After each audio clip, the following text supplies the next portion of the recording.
Hello আমার প্রাণের প্রিয় মিষ্টি বন্ধুরা, কেমন আছো তোমরা? আশা করি সকলেই অনেক ভালো আছো। আর ভালো থাকারই কথা, কারণ তোমরা আমার গল্প শুনে যে মজা পাও তাতে সবাই অনেক ভালো আছো বন্ধুরা। আর বেশি কথা না বলে চলুন শুরু করি আজকের ভিডিও। আমার শাশুড়ি ও শ্বশুরের মধ্যকার সম্পর্কের বিষয়টি আমাকে বরাবরই কৌতূহলী করে তুলত। প্রতি রাতে যখন আমি ঘুমাতে যেতাম তখন তাদের ঘর থেকে শুধু একটাই কথা শুনতে পেতাম, আর একটু ধৈর্য ধরো, আর মাত্র কিছুক্ষণ। কিন্তু শাশুড়ির কণ্ঠ বলতো, আমি আর সহ্য করতে পারছি না। এই কথা শোনার পর আমার মনে অদ্ভুত চিন্তা কাজ করত, কি এমন ঘটছে যে শাশুড়ি আর সহ্য করতে পারছেন না। এক রাতে কৌতূহল সামলাতে না পেরে আমি লুকিয়ে তাদের ঘরের দিকে হুকি দিলাম, কিন্তু যা দেখলাম তাতে আমি হতবাক হয়ে গেলাম। বন্ধুরা, পুরো ঘটনা জানতে হলে গল্পটি শেষ পর্যন্ত দেখুন। আমার নাম মালতী, আমি বাংলাদেশের একটি ছোট্ট গ্রামে থাকি। আমার পরিবার অত্যন্ত গরিব ছিল, আমার মা ছাড়া দুনিয়ায় আমার আর কেউ ছিল না। মায়ের একটাই শর্ত ছিল, যেখানে আমি বিয়ে করব সেখানেই সে থাকবে। আমার বিয়ে হয়েছিল এক সাধারণ পরিবারে, সেই ঘরে ছিলেন আমার শাশুড়ি, শ্বশুর ও তাদের ছেলে হামিদ। কিন্তু বিয়ের কিছুদিন পরই একটি দুর্ঘটনায় আমার স্বামী মারা যায়। এটি আমার জীবনের সবচেয়ে বড় দুঃখের মুহূর্ত ছিল। স্বামীর মৃত্যুর পর আমাদের আগের বাসা ছেড়ে দিতে হয়, তাই মা আমার সঙ্গে শ্বশুরবাড়িতেই থেকে গেলেন। তবে স্বামীর মৃত্যুর পর শ্বশুরবাড়ির পরিবেশ একেবারেই বদলে গেল। আমার শ্বশুর কয়েক মাস আগেই তৃতীয় বিয়ে করেছিলেন, কিন্তু আমি লক্ষ্য করলাম প্রতিদিন সকালে আমার নতুন সৎ শাশুড়ি চোখের পানি ফেলছেন। কখনো কাজ করতে করতে পেটে হাত রাখছেন, তাকে অসহায় দেখাতো। কিন্তু যখন জিজ্ঞাসা করতাম তখন কিছুই বলতেন না, মুখ ঘুরিয়ে নিতেন, যেন লজ্জা পান। একদিন সকালে রান্নাঘরে তাকে কান্না করতে দেখে আর সহ্য করতে পারলাম না। আমি জিজ্ঞাসা করলাম, কি হয়েছে আপা? আপনি এত কষ্ট পাচ্ছেন কেন?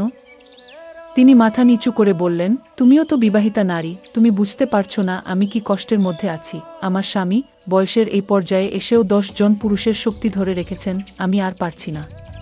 তার কথা শুনে আমি লজ্জায় পড়ে গেলাম। আমার স্বামীর সঙ্গে দাম্পত্য জীবনের অভিজ্ঞতা খুব অল্প ছিল, তাই আমি এই কষ্ট পুরোপুরি বুঝতে পারিনি। কিন্তু একটা প্রশ্ন আমাকে ভাবিয়ে তুল, 55 বছরের শ্বশুরের এত শক্তি এল কোথা থেকে? তার হাড়মাংস তো বয়সের কারণে দুর্বল হওয়ার কথা। পরবর্তী 10 দিন আমি চুপচাপ এই দৃশ্য দেখতে থাকলাম। প্রতিদিন শাশুড়িকে কাঁদতে দেখতাম, কিন্তু কিছু বলতাম না। আমার স্বামী মাত্র 18 বছর বয়সী ছিল, আর সে সপ্তাহে দুবার আমার কাছে এলেই ক্লান্ত হয়ে যেত। অথচ শ্বশুর প্রতিদিন শাশুড়িকে এমন অবস্থায় ফেলে দিত যে তিনি সকালে ঘরবাড়ির কাজ পর্যন্ত করতে পারতেন না। মাঝে মধ্যে মনে হতো শাশুড়ি হয়তো বাড়িয়ে বলছেন, এই বয়সে একজন পুরুষ কিভাবে প্রতিদিন এসব করতে পারে। এক রাতে ঘুম আসছিল না, তাই আমি বেরিয়ে এলাম। হাঁটতে হাঁটতে কখন যে শ্বশুরের ঘরের সামনে পৌঁছে গেছি খেয়াল করিনি। হঠাৎ ভেতর থেকে আওয়াজ এল, শাশুড়ি রাগান্বিত কণ্ঠে বলছিলেন, তুমি আমার জীবন নরক বানিয়ে দিয়েছ। আমি ভেবেছিলাম কিছুদিনের মধ্যেই ঠিক হয়ে যাবে, কিন্তু তোমার এই পাগলামি তো শেষই হচ্ছে না। আর পারছি না, আমাকে ছেড়ে দাও। শ্বশুরের কণ্ঠ এলো, এখনই তো রাত শুরু হয়েছে, তুমি এত দ্রুত এসব কথা বলছো কেন? আমি আর শুনতে পারলাম না, মাথার ভেতর হাজারো প্রশ্ন ঘুরতে লাগলো। আমি চুপচাপ দাঁড়িয়ে তাদের কথা শুনছিলাম। কিছুক্ষণ নীরবতার পর ভেতর থেকে শাশুড়ির ধীর কান্নার শব্দ ভেসে এল। তখনই বুঝতে পারলাম ভেতরে কি ঘটছে। লজ্জায় আমি আর দাঁড়াতে পারলাম না, পেছনে ফিরে এলাম।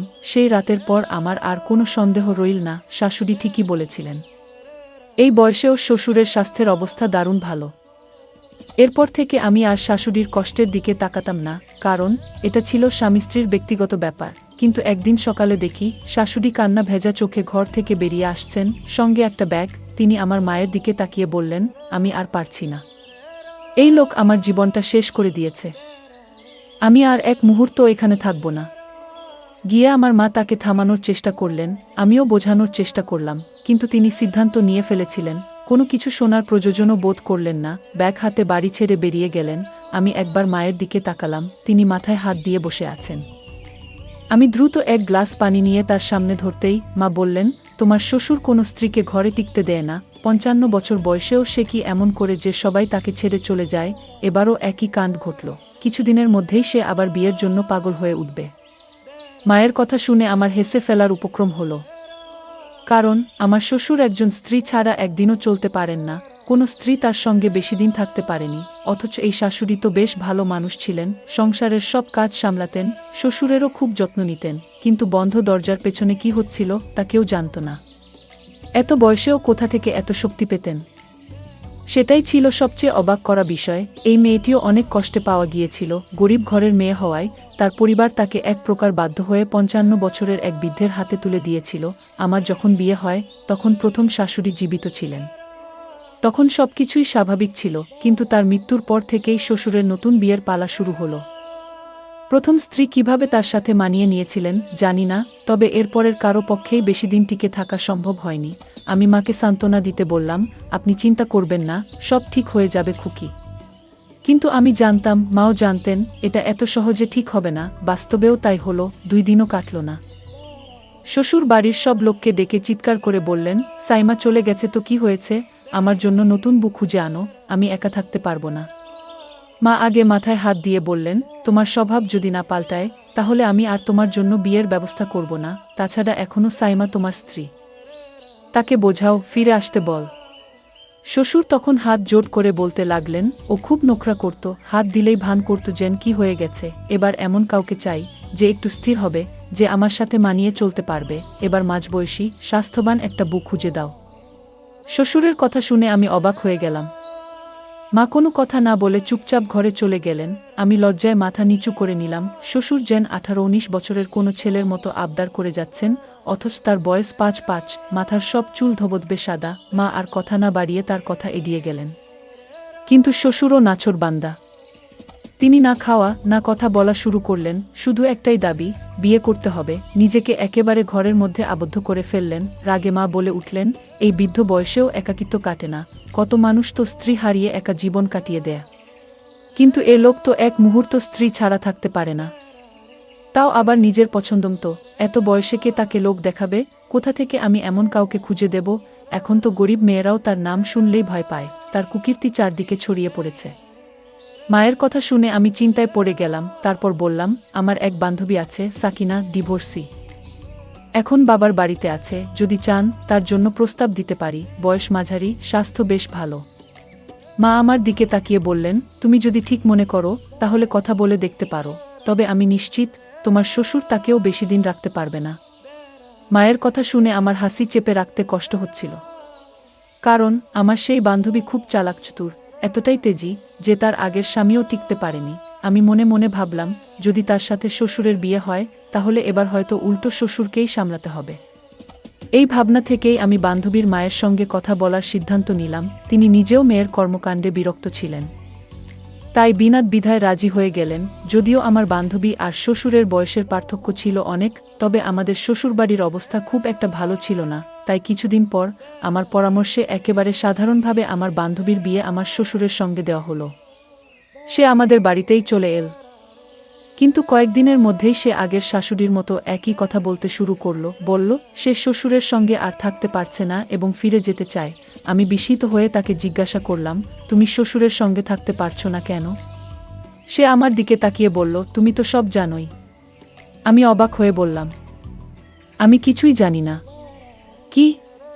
তখন সে ধীরে ধীরে আমার কাছে এসে ফিসফিস করে বলল, তুমি জানো সে বিশেষ এক ধরনের ওষুধ ব্যবহার করে। একথা বলে সে তার ঘরে চলে গেল। কিন্তু আমি একদম হতবাক হয়ে গেলাম। ধীরে ধীরে বুঝতে পারলাম, শ্বশুর হয়তো এমন কিছু খান যার কারণে তার এত শক্তি। আমি মাথায় হাত দিয়ে বসে পড়লাম। একথা আমার কল্পনারও বাইরে ছিল। আমি মাকে ইশারায় বুঝিয়ে বললাম, একবার খোঁজ নিয়ে দেখো তো শ্বশুর আসলে কি খায়। এমন না হয় এই ওষুধের কারণে নতুন বুটাও পালিয়ে যায়। মা একটু হেসে বলল, আমরা এই ব্যাপার থেকে দূরে থাকলেই ভালো। আমি তো বিধবা হয়ে এখানে বসে আছি, আমাদের খরচ তো শ্বশুরই চালা। আমি কিভাবে এসব ব্যাপারে কথা বলি?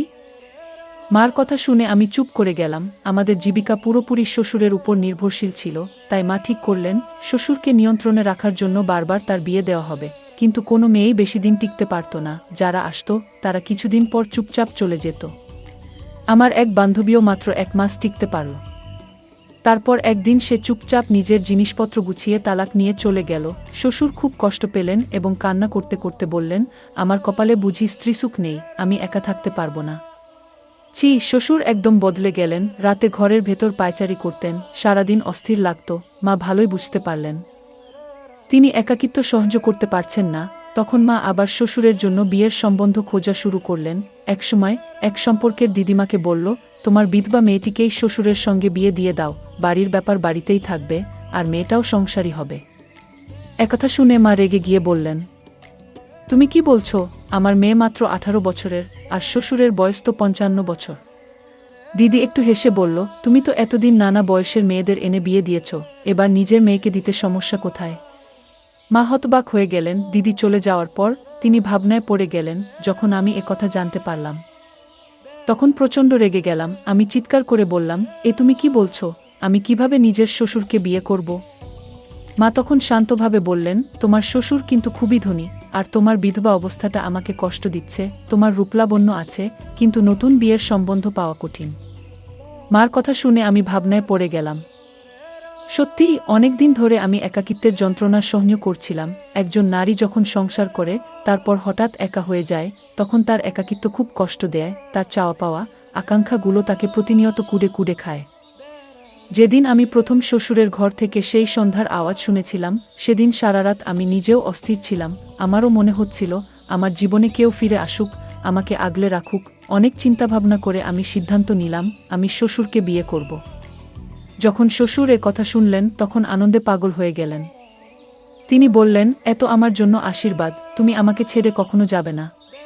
মাও সাদাসিধে ভাবে আমাদের বিয়ের ব্যবস্থা করলেন। বিয়ের পর আশেপাশের সবাই যখন জানতে পারল, তখন সবাই হতবাক হয়ে গেল। সবাই জানত তিনি আমার শ্বশুর ছিলেন, কিন্তু এখন তিনি আমার স্বামী। আমিও ধীরে ধীরে বিষয়টি মেনে নিতে লাগলাম। তবে বিয়ের রাতেই আমার মনের মধ্যে ভয় ঢুকে গেল।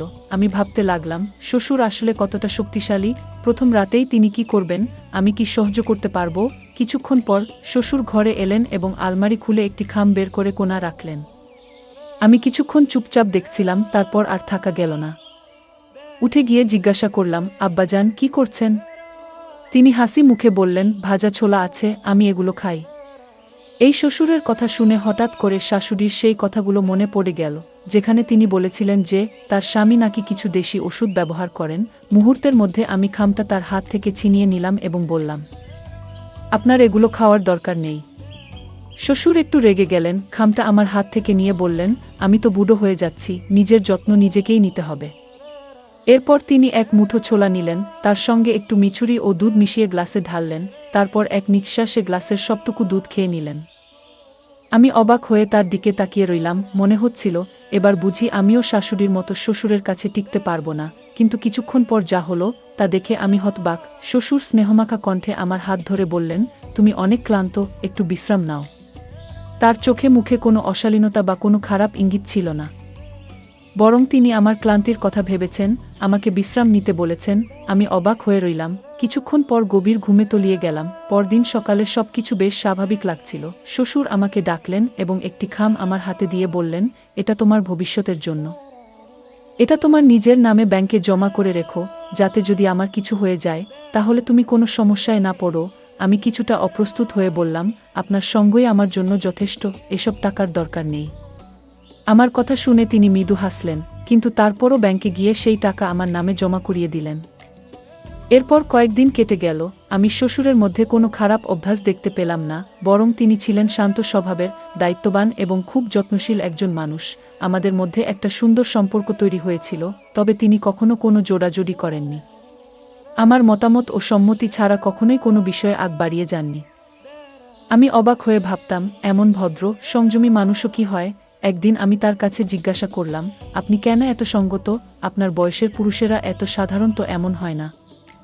শ্বশুর তখন একটা গোপন সত্য ফাঁস করলেন, যা শুনে আমার পুরো দুনিয়াটাই কেঁপে উঠল। তিনি বললেন, আমার পুরো জীবন কেটেছে তোমার মায়ের সঙ্গে। তিনি সবসময় আমার ছোট ছোট প্রয়োজনের খেয়াল রাখতেন, তাই তার অনুপস্থিতি আমার জন্য অসহ্য হয়ে উঠেছিল। বিয়ের কথা ভাবতাম, কিন্তু যখনই নতুন কেউ ঘরে আসতো, সে শুধু আমার টাকার প্রতি আকৃষ্ট হতো। যেমন আমি তোমাকে ভবিষ্যতের জন্য টাকা দিয়েছি, ঠিক তেমনি আগের স্ত্রীদেরও দিয়েছিলাম, যেন তারা নিরাপদ বোধ করে। কিন্তু শেষ পর্যন্ত সবাই কিছুদিন পর মোটা অঙ্কের টাকা নিয়ে আমাকে ছেড়ে চলে যেত। কেউই সত্যিকারের সম্পর্ক গড়তে চায়নি কি? আমি হতবাক হয়ে শুনছিলাম। তিনি বললেন, সবাই ভেবেছে আমি তো 55 বছরের এক বৃদ্ধ, কিছুদিন পর মরে যাব, তখন তারা সহজেই আমার সম্পত্তি ভোগ করতে পারবে।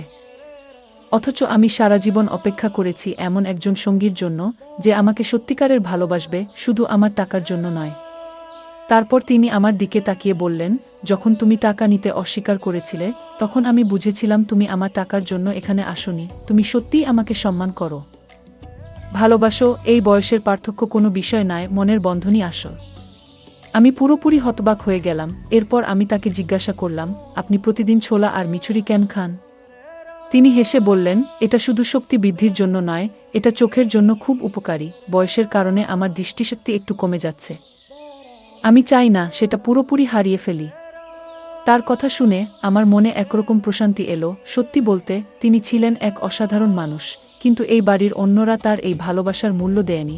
এখন আমি বুঝতে পারছিলাম, আগের স্ত্রীরা শুধু তার টাকা লুট করে পালিয়ে গিয়েছে, আর আমার মা, তিনিও এই বাড়িতে রয়ে গিয়েছেন শুধুমাত্র টাকার জন্য।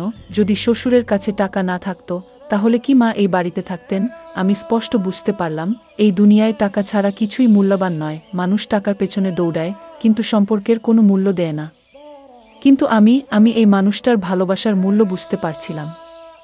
আজ আমি আমার ৫৫ বছর বয়সী স্বামীর সঙ্গে সুখী জীবন যাপন করছি। ভালোবাসার জন্য বয়স কোনো বাধা নয়, যদি হৃদয় সত্যিকারের হয়। এই যুগে একজন ভালো জীবনসঙ্গী পাওয়া ভাগ্যের ব্যাপার।